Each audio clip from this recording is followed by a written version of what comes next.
ನಮಸ್ಕಾರ, ಕನ್ನಡ ಒನ್ ನ್ಯೂಸ್ಗೆ ಸ್ವಾಗತ. ನಾನು ನಿಶ್ಮಾ ಇರ್ಷಾದ್. ಮೇ 4ರ ಎಲೆಕ್ಷನ್ ರಿಸಲ್ಟ್ ಬಂದು ಇನ್ನೂ ಕೆಲವೇ ದಿನಗಳಾಗಿದೆ ಅಷ್ಟೇ. ದೇಶದಾದ್ಯಂತ ವಿಜಯೋತ್ಸವ ಮುಗಿಯುವ ಮುನ್ನವೇ ನಮ್ಗೆ ಸಿಕ್ಕಿರುವಂತಹ ಅತಿ ದೊಡ್ಡ ರಿಟರ್ನ್ ಗಿಫ್ಟ್ ಏನ್ ಗೊತ್ತಾ? ಇಡೀ ದೇಶದಲ್ಲಿ ಪೆಟ್ರೋಲ್ ಮತ್ತು ಡೀಸೆಲ್ ಬೆಲೆ ಒಂದೇ ರಾತ್ರಿಯಲ್ಲಿ ಲೀಟರ್ಗೆ ಭರ್ತಿ ₹3 ಹೆಚ್ಚಾಗಿದೆ. ಅರೆ, ಚುನಾವಣೆಗಿಂತ ಮುಂಚೆ ನಮ್ಮ ಸರ್ಕಾರ, ನಮ್ಮ ಸಚಿವರು ಟಿವಿ ಪರದೆಯ ಮೇಲೆ ಬಂದು ರಾಗ ಎಳಿತಾ ಇದ್ರು. ನಮ್ಮ ಹತ್ತಿರ ಬಫರ್ ಸ್ಟಾಕ್ ಇದೆ, ರಷ್ಯಾದಿಂದ ಅಗ್ಗದ ತೈಲ ಬರ್ತಿದೆ, ದೇಶದ ಜನರೇ ಗಾಬರಿ ಆಗಬೇಡಿ ಅಂತ. ಹಾಗಾದ್ರೆ ಒಂದೇ ಒಂದು ತಿಂಗಳಲ್ಲಿ ಆ ಭರವಸೆಗಳು ಎಲ್ಲಿಗೆ ಹೋದ್ವು? ಸುಳ್ಳುಗಳ ಸೌದ ಇವರದ್ದು ಇಷ್ಟೇನಾ? ಕೇಳಿ, ಅಸಲಿ ಕತೆ ಈಗ ಶುರುವಾಗ್ತಾ ಇದೆ. ಈ ₹3 ಇದೆಯಲ್ಲ, ಇದು ಕೇವಲ ಟ್ರೇಲರ್ ಮಾತ್ರ. ತೈಲ ಕಂಪನಿಗಳು ಒಳಗಡೆ ಕುಳಿತು ಏನ್ ಹೇಳ್ತಿದ್ದಾರೆ ಗೊತ್ತಾ? ಈ ₹3 ಹೆಚ್ಚಳ ಕೇವಲ ಇವರ ನಷ್ಟದ 10% ಮಾತ್ರ ಅಂತೆ. ಅಂದ್ರೆ ಸಿನಿಮಾ ಇನ್ನೂ ಬಾಕಿ ಇದೆ. ಮುಂಬರುವ ದಿನಗಳಲ್ಲಿ ನೀವು ಲೀಟರ್ಗೆ ಬರೋಬ್ಬರಿ 25ರಿಂದ ₹30ಗಳ ಭಾರಿ ಬೆಲೆ ಏರಿಕೆಯನ್ನ ಬರ್ದಿಟ್ಕೊಳ್ಬಹುದು. ಇದರ ನೇರ ಹೊಡೆತ ಕೇವಲ ನಿಮ್ಮ ಗಾಡಿಯ ಮೇಲಷ್ಟೇ ಅಲ್ಲ, ದೇಶದ GDPಯ ಮೇಲಾಗ್ತಾ ಇದೆ. ರೇಟಿಂಗ್ ಎಮರ್ಜೆನ್ಸಿಗಳು ಈಗಾಗಲೇ ಭಾರತದ GDP ಮುನ್ಸೂಚನೆಯನ್ನ ದಫ ಅಂತ ಇಳಿಸೋದಕ್ಕೆ ಶುರು ಮಾಡಿದೆ. ಹೌದು, ಅಮೆರಿಕ ಮತ್ತು ಇರಾನ್ ನಡುವಿನ ಯುದ್ಧದಿಂದಾಗಿ ಹಾರ್ಮುಜ್ ಜಲಸಂಧಿ ಬಂದ್ ಆಗಿದೆ. ಆದ್ರೆ ನಮ್ಮ ದೇಶ ತೈಲಕ್ಕಾಗಿ 90% ಪರಾವಲಂಬಿಯಾದ ದೇಶ. ಕಳೆದ 10 ವರ್ಷಗಳಲ್ಲಿ ನಾವು ನಮ್ಮ ಆಯಕಟ್ಟಿನ ತೈಲ ನಿಕ್ಷೇಪಗಳನ್ನ ಹೆಚ್ಚಿಸುವ ಪ್ರಾಮಾಣಿಕ ಪ್ರಯತ್ನವನ್ನ ಮಾಡಲಿಲ್ಲ. ಆದ್ರೆ ಇವತ್ತಿನ ನಮ್ಮ ನೇರ ಪ್ರಶ್ನೆ ಸಿಂಪಲ್ ಆಗಿದೆ. ಒಂದ್ ವೇಳೆ ಇವತ್ತೇ ಅಮೆರಿಕ ಇರಾನ್ ಯುದ್ಧ ನಿಂತು ಹೋದ್ರೆ ನಾಳೆಯಿಂದ ಪೆಟ್ರೋಲ್ ಬೆಲೆ ಇಳಿಕೆಯಾಗುತ್ತಾ? ಭಾರತದ ಎಲ್ಲಾ ಆರ್ಥಿಕ ಸಮಸ್ಯೆಗಳು ಮುಗಿದೇ ಹೋಗ್ತವ? ನಾವು ರಾತ್ರೋರಾತ್ರಿ ವಿಶ್ವಗುರು ಆಗಿಬಿಡ್ತೀವ? ಉತ್ತರ ಖಂಡಿತ ಇಲ್ಲ. ಯಾಕಂತ ಹೇಳಿದ್ರೆ ನಮ್ಮ ಆರ್ಥಿಕತೆಯ ಅಸಲಿ ಕಾಯಿಲೆ ಇರಾನ್ ನಲ್ಲಾಗ್ಲಿ ಅಥವಾ ಅಮೆರಿಕಾದಲ್ಲಾಗ್ಲಿ ಹುಟ್ಟಿದ್ದಲ್ಲ. ಅದು ಹುಟ್ಟಿದ್ದು ದೆಹಲಿಯಲ್ಲಿ. ಮತಗಳಿಗಾಗಿ ಮುಚ್ಚಿಡಲಾಗಿದ್ದ ನಮ್ಮ ದೇಶದ ಆಂತರಿಕ ಆರ್ಥಿಕತೆ ಕರಗ್ತಾ ಇರುವ ಸತ್ಯದ ಜಾತಕವನ್ನ ಇವತ್ತು ನಾವು ನಿಮ್ಮ ಮುಂದೆ ಇಡ್ತೇವೆ. ವೀಕ್ಷಕರೇ, ಜಾಗತಿಕ ರಿಸರ್ಚ್ ಸಂಸ್ಥೆಯಾದ ಬರ್ನ್ಸ್ಟೈನ್ ಇತ್ತೀಚೆಗೆ ಭಾರತದ ಆರ್ಥಿಕತೆಯ ಬಗ್ಗೆ ಒಂದು ದೊಡ್ಡ ಎಚ್ಚರಿಕೆಯನ್ನ ನೀಡಿದೆ. ಭಾರತವು ತನ್ನ ನಿಜವಾದ ಸಾಮರ್ಥ್ಯಕ್ಕಿಂತ ಅತ್ಯಂತ ಕಡಿಮೆ ಪ್ರದರ್ಶನವನ್ನ ನೀಡ್ತಿದೆ ಅಂತ ಅದು ಹೇಳಿದೆ. ವಾಟ್ಸ್ಆಪ್ ಯೂನಿವರ್ಸಿಟಿಯ ಸುಳ್ಳು ಪ್ರಚಾರದಿಂದ ಹೊರಗೆ ಬಂದು ಈ ಕ್ರೊನಾಲಜಿಯನ್ನ ಸ್ವಲ್ಪ ಅರ್ಥ ಮಾಡ್ಕೊಳ್ಳಿ. ಇವತ್ತಿಗೂ ನಮ್ಮ ದೇಶದ ಒಟ್ಟು ಶ್ರಮ ಶಕ್ತಿಯ 40ರಿಂದ 45% ಜನ ಕೃಷಿ ವಲಯದಲ್ಲೇ ಇದ್ದಾರೆ. ಆದ್ರೆ ದೇಶದ ಒಟ್ಟು GDP ಕೃಷಿಗೆ ನೀಡ್ತಾ ಇರುವ ಕೊಡುಗೆ ಎಷ್ಟು ಗೊತ್ತಾ? ಕೇವಲ 15ರಿಂದ 16 ಮಾತ್ರ. ಅಂದ್ರೆ ನಗರಗಳಲ್ಲಿ ಕೆಲಸ ಸಿಗದೆ ಹತಾಶರಾದಂತಹ ಯುವಕರು ಮತ್ತೆ ಹಳ್ಳಿಗಳಿಗೆ ಮರಳಿ ಅಲ್ಲಿ ಕೃಷಿಯ ಮೇಲೆ ಬೀಳ್ತಾ ಇದ್ದಾರೆ. ಅಂದ್ರೆ ಕೃಷಿಗೆ ಅಡಿಕ್ಟ್ ಆಗ್ತಾ ಇದ್ದಾರೆ, ಅಲ್ಲಿ ಕೃಷಿ ಮಾಡೋದಕ್ಕೆ ಪ್ರಯತ್ನವನ್ನ ಮಾಡ್ತಿದ್ದಾರೆ. ಇದರಿಂದ ಭೂಮಿಯ ಮೇಲಿನ ಹೊರೆ ಹೆಚ್ಚಾಗ್ತಿದೆಯೇ ಹೊರತು ಕೃಷಿಯ ಉತ್ಪಾದನೆ ಹೆಚ್ಚಾಗ್ತಾ ಇಲ್ಲ. ಹಾಗಾದ್ರೆ ಕೈಗಾರಿಕೆ ಅಥವಾ ಉತ್ಪಾದನಾ ವಲಯ ಏನ್ ಮಾಡ್ತಾ ಇದೆ? ಒಂದು ದೇಶದಲ್ಲಿ ದೊಡ್ಡ ಪ್ರಮಾಣದಲ್ಲಿ ಉದ್ಯೋಗ ಸೃಷ್ಟಿ ಆಗ್ಬೇಕು ಅಂತ ಹೇಳಿದ್ರೆ ಮ್ಯಾನುಫ್ಯಾಕ್ಚರಿಂಗ್ ಬೆಳಿಬೇಕು. ಕೇವಲ ಕಳೆದ 12 ವರ್ಷಗಳಿಂದ ನಾವು ಮೇಕ್ ಇನ್ ಇಂಡಿಯಾದ ಸಿಂಹದ ಲೋಗೋವನ್ನ ಎಲ್ಲಾ ಕಡೆ ನೋಡ್ತಿದ್ದೇವೆ ಮಾತ್ರ. ಆದ್ರೆ ವಾಸ್ತವ ಏನಪ್ಪಾ ಅಂತ ಹೇಳಿದ್ರೆ GDPಯಲ್ಲಿ ಮ್ಯಾನುಫ್ಯಾಕ್ಚರಿಂಗ್ ಪಾಲು ಕೇವಲ 16%ರಷ್ಟಿದೆ. 2013ರಿಂದ 14ರಲ್ಲಿ ಇದು 16.7ರಷ್ಟಿತ್ತು. ಇವತ್ತು ಅದು 15.9ಕ್ಕೆ ಕುಸಿದಿದೆ. ಅಂದ್ರೆ ನಾವಿಲ್ಲಿ ಮುನ್ನಡೀತಾ ಇಲ್ಲ, ಮ್ಯಾನುಫ್ಯಾಕ್ಚರಿಂಗ್ ಅಲ್ಲಿ ಹಿಂದಕ್ಕೆ ಜಾರ್ತಾ ಇದ್ದೀವಿ. ಇದನ್ನ ಅರ್ಥಶಾಸ್ತ್ರದಲ್ಲಿ ಡಿಇಂಡಸ್ಟ್ರಿಯಲೈಸೇಷನ್ ಅಂತ ಹೇಳ್ತಾರೆ. ಇನ್ನು ಭವಿಷ್ಯದ ತಂತ್ರಜ್ಞಾನವಾದ ಆರ್ಟಿಫಿಷಿಯಲ್ ಇಂಟೆಲಿಜೆನ್ಸ್ ಮತ್ತು ರಿಸರ್ಚ್ ಅಂಡ್ ಡೆವಲಪ್ಮೆಂಟ್ ಕತೆ ಕೇಳಿ. ಚೀನಾ ಇವತ್ತು ಜಗತ್ತಿನಲ್ಲೇ ಅತಿ ಹೆಚ್ಚು AI ಪೇಟೆಂಟ್ಗಳನ್ನ ಫೈಲ್ ಮಾಡ್ತಾ ಇದೆ. ಆದ್ರೆ ಭಾರತ ತನ್ನ GDPಯ 0.6ರಿಂದ 0.7ರಷ್ಟನ್ನ ಮಾತ್ರ ರಿಸರ್ಚ್ಗಾಗಿ ಖರ್ಚು ಮಾಡ್ತಾ ಇದೆ. ಇದರ ಪರಿಣಾಮ ಏನು? AI ತಂತ್ರಜ್ಞಾನವನ್ನ ಉತ್ಪಾದಿಸುವ ದೇಶವಾಗುವ ಬದಲು ನಾವು ಕೇವಲ ಅದರ ಗ್ರಾಹಕರಾಗ್ತಾ ಇದ್ದೇವೆ ಮತ್ತು ನಮ್ಮ IT ಉದ್ಯೋಗಗಳು ಕಳೆದುಕೊಳ್ತಾ ಇದ್ದೇವೆ. ಇಷ್ಟೆಲ್ಲ ಆಗ್ತಾ ಇದ್ರೂ ಕೂಡ ಜನಸಾಮಾನ್ಯರಿಗೆ ಇದು ಯಾಕೆ ಅರ್ಥ ಆಗ್ತಿಲ್ಲ? ಯಾಕಂತ ಹೇಳಿದ್ರೆ ನಮ್ಮ ಸರ್ಕಾರ ಅಂಕಿ ಅಂಶಗಳನ್ನ ತನಗೆ ಅನುಕೂಲ ಆಗುವಂತೆ ತಿರುಚಿ ಅದ್ಭುತವಾದಂತಹ ಒಂದು ನರೇಟಿವ್ ಅನ್ನ ಬಿಲ್ಡ್ ಮಾಡ್ತಾ ಇದೆ. ನಮಗೆ ಫಿಲಿಪ್ ಕೋಟ್ಲರ್ ಪ್ರಶಸ್ತಿ ಸಿಕ್ಕಿದೆ ಅಂತ ಬೆನ್ನು ತಟ್ಟಿಕೊಳ್ತಾ ಇತ್ತು. ಸ್ವತಃ ಅಂತಾರಾಷ್ಟ್ರೀಯ ಹಣಕಾಸು ಸಂಸ್ಥೆ ಕಳೆದ ವರ್ಷವೇ ನಮ್ಮನ್ನ ಎಚ್ಚರಿಸಿತು. ಅಂದ್ರೆ ಭಾರತ ಸರ್ಕಾರದ ಆರ್ಥಿಕ ಅಂಕಿ ಅಂಶಗಳಲ್ಲಿ ಏನೂ ಕೂಡ ಬದಲಾಗ್ತಾ ಇಲ್ಲ, ಇವು ಸಂಪೂರ್ಣ ನಂಬಲರ್ಹವಲ್ಲ ಅಂತ ಹೇಳಿತು. ಸುಳ್ಳುಗಳನ್ನ ಹೇಳಿ ಹೇಳಿ ಇವತ್ತು ಸರ್ಕಾರವೇ ಆ ಸುಳ್ಳನ್ನ ನಿಜ ಅಂತ ನಂಬಿ ವಿಶ್ವಗುರುವಿನ ಭ್ರಮೆಯಲ್ಲಿದೆ.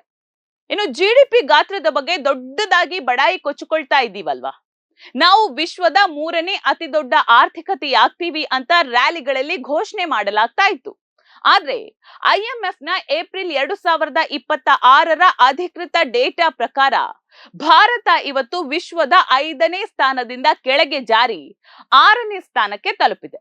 ಅಷ್ಟೇ ಅಲ್ಲ, ತಲಾ ಜಿಡಿಪಿ ಅಂದ್ರೆ ಒಬ್ಬ ಸಾಮಾನ್ಯ ನಾಗರಿಕನ ಆದಾಯದ ಲೆಕ್ಕದಲ್ಲಿ ನಾವಿವತ್ತು ನಮ್ಮ ನೆರೆಯ ಬಾಂಗ್ಲಾದೇಶಕ್ಕಿಂತಲೂ ಹಿಂದೆ ಬಿದ್ದಿದ್ದೀವಿ. ನಿಜ, ನೀವು ಕೇಳ್ತಾ ಇರೋದು ಖಂಡಿತ ನಿಜ. ಯಾವ ಬಾಂಗ್ಲಾದೇಶದ ಹೆಸರನ್ನ ರಾಜಕೀಯವಾಗಿ ಇಲ್ಲಿ ಬಳಸಲಾಗ್ತಿದೆಯೋ ಅದೇ ಬಾಂಗ್ಲಾದೇಶ ಆರ್ಥಿಕವಾಗಿ ನಮಗಿಂತ ಮುಂಚೂಣಿಯಲ್ಲಿದೆ. ಕಳೆದ 12 ವರ್ಷಗಳಲ್ಲಿ ನಮ್ಮ ಒಟ್ಟಾರೆ ಬೆಳವಣಿಗೆಯ ವೇಗ ಹೆಚ್ಚಾಗುವ ಬದಲು ಕರಗ್ತಾನೆ ಹೋಗ್ತಾ ಇದೆ. ನಮ್ಮ ಡೆಮೋಗ್ರಾಫಿಕ್ ಡಿವಿಡೆಂಟ್ ಅಂದ್ರೆ ಯುವ ಶಕ್ತಿ, ಭವಿಷ್ಯ ಮತ್ತು ನಿರುದ್ಯೋಗ ಕತ್ತಲಿನಲ್ಲಿ ಕರಗ್ತಾ ಇದೆ. ಸ್ನೇಹಿತರೆ, ಕಳೆದ ತಿಂಗಳು ನೋಯ್ಡಾದ ರಸ್ತೆಯಲ್ಲಿ ಒಂದು ದೃಶ್ಯ ಕಂಡು ಬಂದಿತ್ತು, ನೀವು ಗಮನಿಸಿರಬಹುದು. 400ಕ್ಕೂ ಹೆಚ್ಚು ಫ್ಯಾಕ್ಟರಿ ಕಾರ್ಮಿಕರು ರಸ್ತೆಗೆ ಇಳಿದಿದ್ರು. ತಿಂಗಳಿಗೆ ಕೇವಲ 10ರಿಂದ 15 ಸಾವಿರ ಸಂಬಳಕ್ಕೆ ದುಡಿಯುವ ಈ ಬಡ ಜೀವಗಳು ಯಾವುದೇ ಕ್ರಾಂತಿ ಮಾಡೋದಕ್ಕೆ ಬಂದಿರಲಿಲ್ಲ. ಸರ್ಕಾರದ ವಿರುದ್ಧ ಘೋಷಣೆಯನ್ನೂ ಕೂಗ್ತಾ ಇರಲಿಲ್ಲ. ಅವರ ಬೇಡಿಕೆ ಏನಿತ್ತು ಗೊತ್ತಾ? ಸಿಂಪಲ್, ನಮ್ಮ ಸಂಬಳವನ್ನ ಕೇವಲ ಕೆಲವು ರೂಪಾಯಿಗಳಷ್ಟು ಅಂದ್ರೆ ಒಂದು 100 ರೂಪಾಯಿ ಹೆಚ್ಚಿಸಿ, ನಾವು ಹಸಿದ ಹೊಟ್ಟೆಯಲ್ಲಿ ಮಲಗುವಂತಾಗಬಾರದು ಅಂತ ಅವರು ಬೇಡಿಕೆಯನ್ನ ಇಟ್ಟಿದ್ರು. ಭಾರತದ ಮಧ್ಯಮ ಮತ್ತು ಸಂಬಳ ಪಡೆಯುವ ವರ್ಗದ ನೈಜ ವೇತನ 2019ರಿಂದ ಇಂದಿನವರೆಗೆ ಒಂದು ಅಷ್ಟಕ್ಕಷ್ಟೇ ಇದೆ ಅಲ್ವೇ. ಹಣದುಬ್ಬರದಿಂದಾಗಿ ಅದು ಇಳಿಕೆಯಾಗಿದೆ. ಇದ್ರ ನೇರ ಪರಿಣಾಮ ಏನಾಗಿದೆ ಗೊತ್ತಾ? ಭಾರತದ ಒಟ್ಟು ಗೃಹ ಉಳಿತಾಯ ಕಳೆದ 50 ವರ್ಷಗಳಲ್ಲಿ ಅತ್ಯಂತ ಕನಿಷ್ಠ ಮಟ್ಟಕ್ಕೆ ಅಂದ್ರೆ ಜಿಡಿಪಿಯ ಕೇವಲ 5.3% ಕುಸಿದಿದೆ. ಬ್ಯಾಂಕ್ ಡೆಪಾಸಿಟ್ಗಳಲ್ಲಿ ಉಳಿತಾಯದ ಪಾಲು 43ರಿಂದ 35ಕ್ಕೆ ಇಳಿಕೆಯಾಗಿದೆ. ಅಂದ್ರೆ ಸಾಮಾನ್ಯ ಜನರಿಗೆ ಇವತ್ತು ಹಣ ಉಳಿಸೋದಕ್ಕೆ ಸಾಧ್ಯ ಆಗ್ತಾ ಇಲ್ಲ. ದುಡಿದ ಹಣದಲ್ಲಿ ಮನೆ ನಡೆಸೋದಕ್ಕೆ ಸಾಧ್ಯವಾಗದಿದ್ದಾಗ ನಮ್ಮ ಜನ ಏನ್ ಮಾಡ್ತಿದ್ದಾರೆ ಹೇಳಿ? ಸಾಲದ ಮೊರೆ ಹೋಗ್ತಿದ್ದಾರೆ ಅಲ್ವಾ? ಯಾರಾದ್ರೂ ಅಷ್ಟೇ ಸಾಲದ ಮೊರೆ ಹೋಗ್ತಾರೆ, ಹಣ ಸಾಕಾಗಲ್ಲ ಅಂತ ಹೇಳಿದ್ರೆ. ಹಾಗಾಗಿ ಜುಲೈ 2021ರಲ್ಲಿ ನಮ್ಮ ದೇಶದ ಒಟ್ಟು ಕ್ರೆಡಿಟ್ ಕಾರ್ಡ್ ಬಾಕಿ ಹಣ ಎಷ್ಟಿದೆ ಗೊತ್ತಾ? 1.32 ಲಕ್ಷ ಕೋಟಿ ರೂಪಾಯಿ ಇತ್ತು. ಆದ್ರೆ ಜುಲೈ 2025ರ ಹೊತ್ತಿಗೆ ಅದು ಬರೋಬ್ಬರಿ 3 ಲಕ್ಷ ಕೋಟಿ ರೂಪಾಯಿಗಳನ್ನ ದಾಟಿದೆ.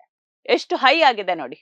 ಕೇವಲ 4 ವರ್ಷಗಳಲ್ಲಿ ಕ್ರೆಡಿಟ್ ಕಾರ್ಡ್ ಸಾಲ ಇಲ್ಲಿ ದುಪ್ಪಟ್ಟಾಗಿದೆ ಅಂತಾನೆ ಹೇಳ್ಬೋದು.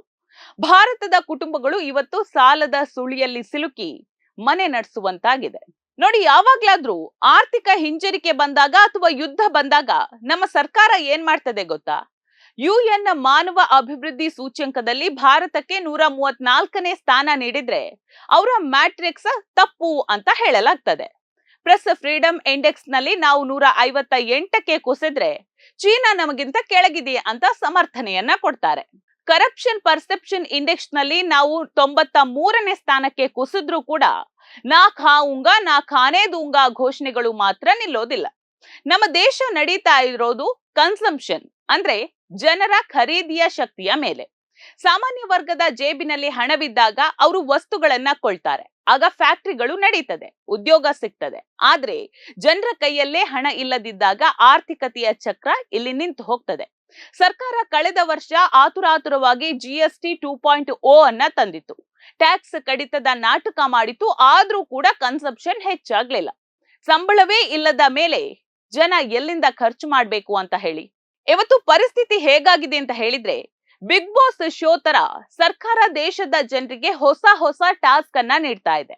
ಟಿವಿಗಳಲ್ಲಿ ಬಂದು ಅಪೀಲ್ ಅನ್ನ ಮಾಡ್ತಿದ್ದಾರೆ.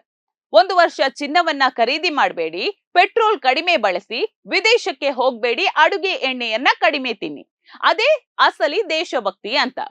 ಅರೆ, ಕೋವಿಡ್ ಸಮಯದಲ್ಲಿ ತಟ್ಟೆ ಬಾರಿಸಿದ್ದಾಯ್ತು, ಈಗ 2026ರಲ್ಲಿ ಚಿನ್ನ ಪೆಟ್ರೋಲ್ ತ್ಯಾಗ ಮಾಡ್ಬೇಕಾ? ಇದಕ್ಕೆ ಕೇವಲ ಸರ್ಕಾರ ಅಷ್ಟೇ ಅಲ್ಲ ವೀಕ್ಷಕರೇ, ನೀವು ಮತ್ತು ನಾನು ಕೂಡ ಜವಾಬ್ದಾರರು. ದೇಶದ ಯುವಕರು ಕಾರ್ಪೊರೇಟ್ ಜಿಹಾದ್, ಧರ್ಮ, ಮಟನ್, ಮೊಘಲ್, ಮಂದಿರ್, ಮಸೀದಿ ಅಂತ ವಿವಾದಗಳಲ್ಲಿ ತೋರಿಸುವಂತಹ ಆಸಕ್ತಿಯನ್ನ ಐಟಿ ಕಂಪನಿಗಳ ಮೇಲೆ, ಲೇ ಆಫ್ಗಳ ಮೇಲೆ, ನಿರುದ್ಯೋಗದ ಮೇಲೆ ಮತ್ತು ಶಿಕ್ಷಣದ ಮೇಲೆ ಒಂದು ವೇಳೆ ತೋರಿಸಿದ್ರೆ ಇವತ್ತು ಇಂತಹ ಪರಿಸ್ಥಿತಿ ನಮಗೆ ಬರ್ತಾ ಇರಲಿಲ್ಲ.